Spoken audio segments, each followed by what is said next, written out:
Welcome back, folks. It's a tier 10 game on Live Oaks. I'm in my M103. And this one, well, okay, I have a pretty good game in this one. But this one is also partly about my team doing something a little bizarre. So, you'll notice that one of the tier 10s, a T-57 Heavy, is just called out. And he's actually from a pretty prominent clan. Do not go to the city. It is better to defend. Okay. Fine. I'll just go to the bridges. I'll pretend I'm a big-ass medium tank and go drive that way. The M103's got the flexibility to do that. So I start driving this way. And, you know, okay, so they're just going to sit and defend against the city. That's just fine.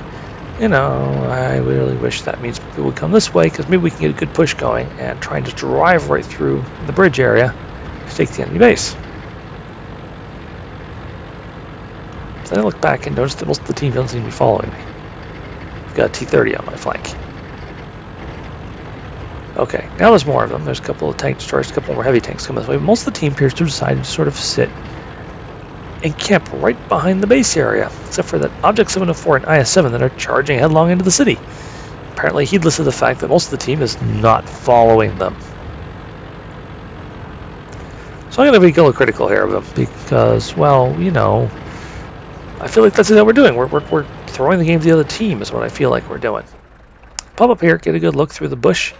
Can't quite get my gun on them. If I was on the T-32, I probably could have gotten a shot right there, but instead I have to pull back, having spotted there's a couple enemy tanks coming this way.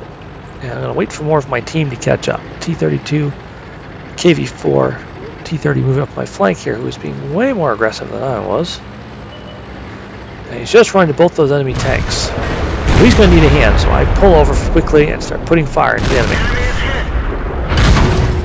Take a hit from the Tiger 2 there, but hit this M103 to try and push him back. I think he's got the better DPM than the WZ, and he's got his tart side facing me. I managed to ram this guy's track off, so now I'm going to use him as cover against the WZ. T-30 kills him. Put a shot into the WZ. Still trying to use the M103 Hulk as cover. Now he's facing the other way, so I'll put my gun here, try and put a shot through the door front plate here. Boom. And then the KV-4 comes charging in. He's not interested in little things like, you know, patience. He's only got the 122, so he's got to get in really close to any real chance of doing damage. Now he's actually blocking me from trying to help him.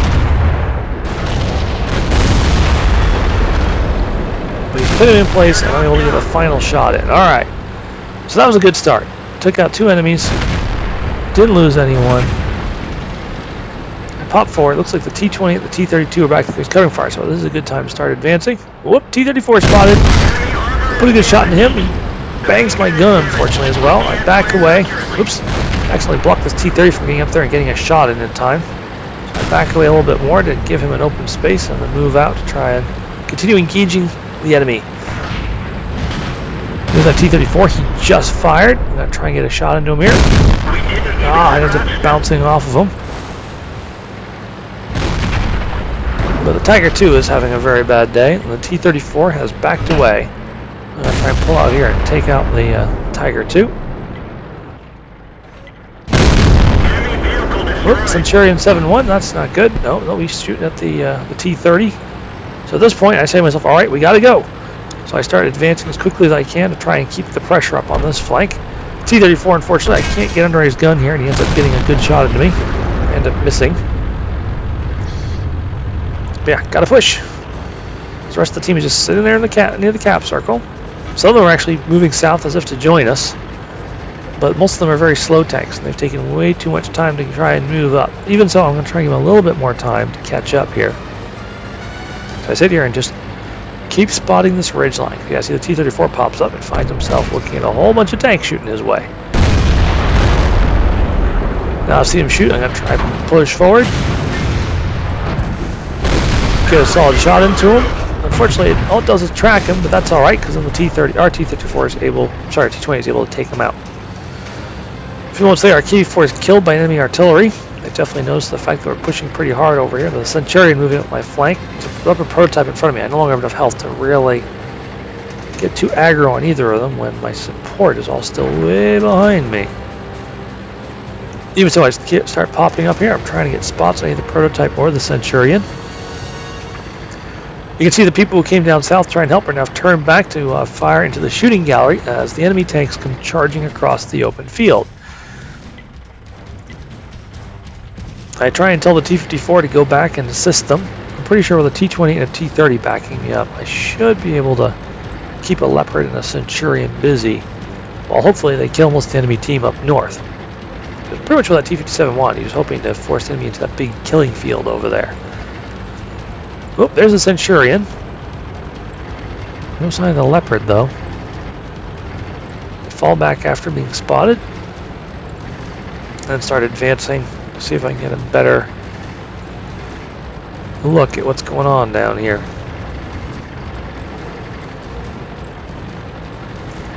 Come poking out carefully. There's the Centurion. And it looks like he didn't react to that, so I'm pretty sure that he is actually jumped out of the battle. So we'll just try and finish him off here. Oh, so close. Whoop, Leopard prototype. Quick, hide. Don't want to take any damage from him if I can. I'll help it. T-30 finished off Centurion, probably, but we lose. The T-Leopard manages to kill one of them. I move forward to push the Leopard.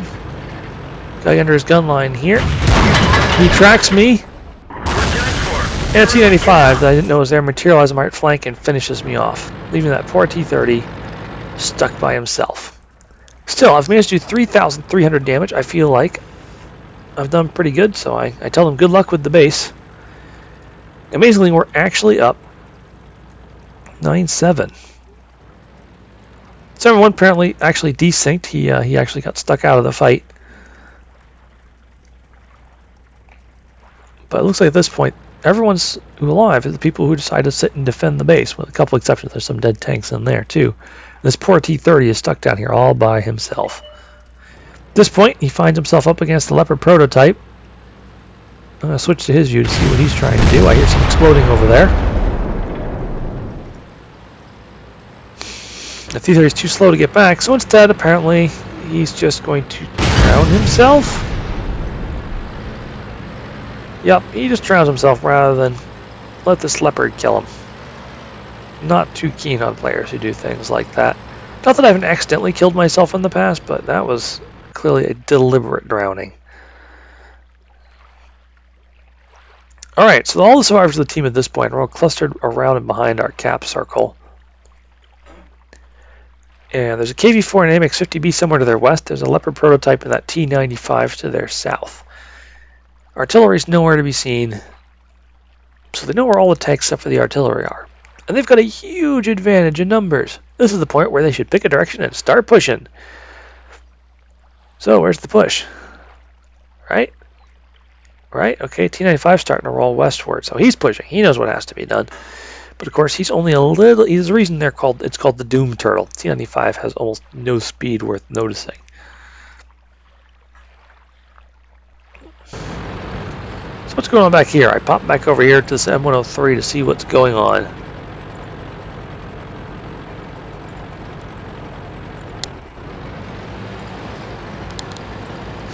Yep, everyone is so busy so busy being locked into the defensive mode, they've now wasted at least 90 seconds hiding back here, hoping enemy tanks will pop up when they've got the advantage. The enemy team is not going to be that dumb. They're going to sit back and try to ambush these guys as they come out, preferably one at a time.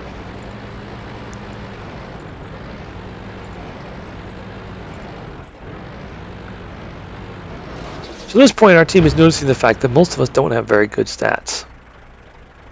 Matter of fact, it turns out, I checked out my stats later, I actually have the best stats on the team. Even the T-57 stats aren't quite as good as mine. Well, at least not his win rate.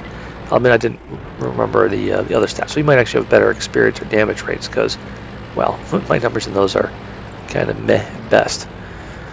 But even I know at this point that they should be attacking. Alright, at long last, you'll see the T-57 and the T-54E1 have finally decided they need to get out of here. And they've gone rolling south to try and do something. But they've still got this M103 and an IS-7 just sitting back here in the base, along with a very badly shot up Jagdpanzer E100, and both the autoloaders have just run into their worst nightmare. They're stuck directly in front of a T-95, which they have an incredibly hard time damaging. And both of them are easy kills for the T-95. Everyone else, though, is so busy trying to hide that they're not doing anything. The T-30 is trying to encourage the others to go south, but the T-57 has just been taken out by the T-95. At this point, any move south is just a little too late. So, some of the players' team are indicating that they think I'm the worst player on the team. Yeah, sure, why not? You know, as it turns out, our team is, as you can see from the way they're dithering, just not very good. The other team actually had a better chance. Matter of fact, stats related. The guys who have XVM are saying that we only had a 29% chance to win this one, which is pretty darn bad. It's very rare to see a potential win rate from XVM that gets that low. So finally, I see some movement. The IS-7 is moving to the town. The T-95 is still slowly slogging towards their base. The M103 has apparently decided he's going to try and keep up with one of them, leaving the T-54E1 to his fate to be run over by the T-95, which is probably a very wise decision. As you can see, Jagdpanzer only had 300 health. IS-7 is half health. T-95 is stopped for some reason, and there's the T-54E1 just as he gets blown up by the T-95. And it's also really revealed the fact that the Leopard prototype is also down this way. So that means that IS-7 and the T-95 only have a couple of tanks to worry about.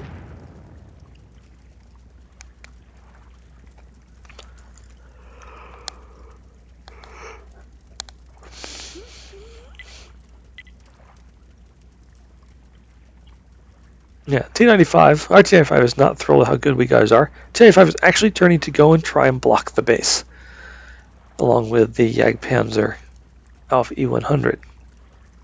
Well, the M103 and the IS-7 are very slowly working their way through town towards enemy base. And they just found the AMX-50B! Surround and destroy! Please? I mean, he has a big, scary Tier 10 autoloader. He could actually, in theory, kill both.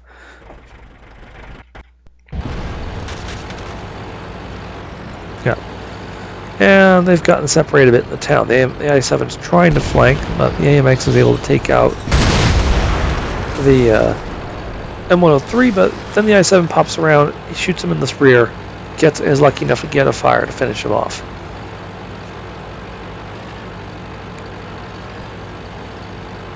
So now it's just an IS-7, and he's a Tier 10 tank. In theory, he's big enough and strong just to bully his way through all the remaining enemy tanks between him and the base, which are the KV-4, probably, and the GW Tiger, right? So he's definitely finally on the attack. Hooray! Meanwhile, the Jagdpanzer Alpha E100 and the T-95 are trying to keep the enemy T-95 and Leopard prototype contained as they threaten our base.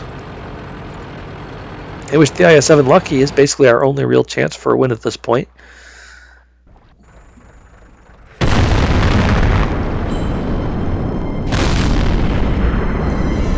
That Leopard prototype is just running like a crazy monster. But the M53 is able to tac nuke him straight off the planet's surface.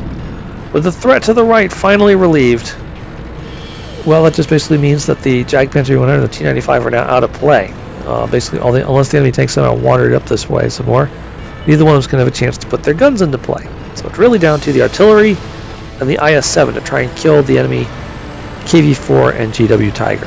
And there's the GW Tiger. IS-7 stops. IS-7 gets a very nice hit in, but it's not quite enough to kill him.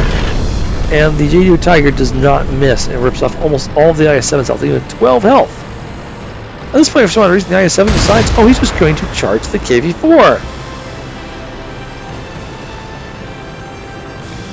This is kind of understandable since that Mel is going to keep his strongest armor pointed at the KV-4, but he's just realized that there's a small problem with this. The KV-4 is overtaking him and weighs 100 tons. He actually weighs more than the IS-7 does, which means that the KV-4 can actually ram him to death. Yes, you saw it here, KV-4 rams IS-7 to death. And with him gone, all chances for victory vanish.